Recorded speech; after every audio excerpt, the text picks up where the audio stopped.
সারাদিন বাজারে যত কাম থাকেন, যত কাম বাজারে বইসা থাকেন, চার দোকান আড্ডা মারেন, তত কাম হাজারো মেয়ে দেখেন, ওইটা ভালো লাগে, ওইটা ভালো লাগে, ওইটা ভালো লাগে। আর এই বাসায় ফিরা মানে রুমে আসার পরে নিজের ওয়াইফের সাথে বা নিজের বউয়ের সাথে অনেক ঝগড়া করেন, রাগারাগি করেন। আসলে এসব কিন্তু ভালো না।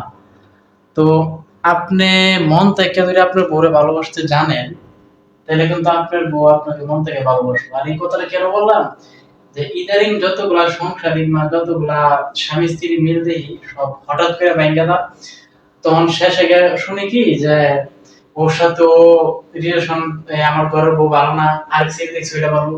আরে ভাই, বিরিয়ানির স্বাদ শুধু হোটেলেই লাগে, বাসায় না। বাসায় মাঝে মাঝে পোলাও রাইন্দা খাইতে হয়। মানে আপনার বিরিয়ানিটা বোঝানোর উদ্দেশ্যটা ওইটাই যে দেখেন, আমার পাশে কিন্তু আমার ওয়াইফ আছে, মানে আমার বউ আছে। আলহামদুলিল্লাহ ও খুব ভালো আছে, আমিও খুব ভালো আছি। আপনি আপনার বউরে ভালোবাসা দেন, আপনার বউ আপনাকে ভালোবাসা দেবে। দুইজন দুজনকে যদি চিনতে পারেন, বুঝতে পারেন, দুইজন দুজনের কষ্ট যদি ভাগ করে নিতে পারেন, স্বামী স্ত্রীর জীবন, সাংসারিক জীবন সার্থক।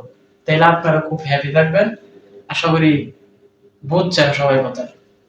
সবাই ভালো থাকেন। বাই।